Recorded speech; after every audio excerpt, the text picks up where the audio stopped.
Praise the Lord. வேதாகமத்தில் நம்ம ஒரு சில பேருக்கு கர்த்தருடைய கண்களில் கிருபை கிடைத்ததை குறித்து பார்த்துருக்குறோம். நமக்கும் அதுபோல் கர்த்தருடைய கண்களில் கிருபை கிடைக்கணும் அப்படிங்கிற ஆசை இருக்கும்.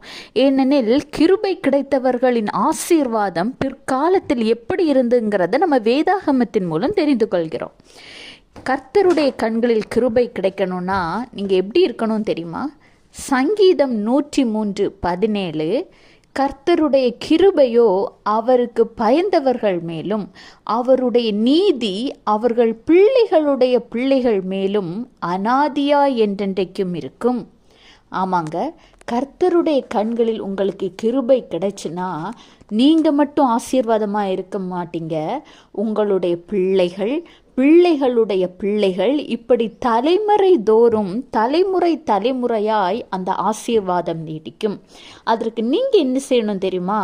பயந்த பிள்ளைகளாக இருக்கணும், கர்த்தருக்கு பயப்படுகிற பிள்ளைகளாக இருக்கணும். நான் அதை செய்தாலோ இதை செய்தாலோ எதை செய்தாலும் கர்த்தருடைய கண்கள் என்னை நோக்கி பார்த்து கொண்டிருக்கிறது, நான் தவறான வழியில் செல்லக்கூடாது.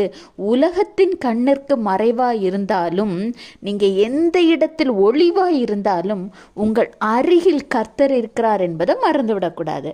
கர்த்தருடைய கிருபையோ அவருக்கு பயந்தவர்கள் மேல்தான் அநாதியாக இருக்கும்.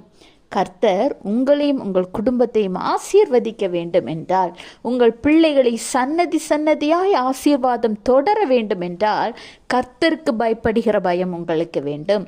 தினமும் நீங்கள் ஜெபிக்கும் பொழுது, ஆண்டவரே கர்த்தருக்கு பயப்படுகிற பயத்தை எனக்குள் வைங்க, கர்த்தருக்கு பயப்படுகிற பயத்தை என் கணவனுக்குள் மனைவிக்குள் குழந்தைகளுக்குள் வைங்க, நாங்கள் உமக்கு பயப்படுகிற பிள்ளைகளான ஒரு வாழ்க்கை வாழ வேண்டும் என்று ஜெபிங்க. கர்த்தர் உங்களையும் உங்கள் குடும்பத்தையும் ஆசீர்வதிப்பார். Have a blessed day. Jesus bless you.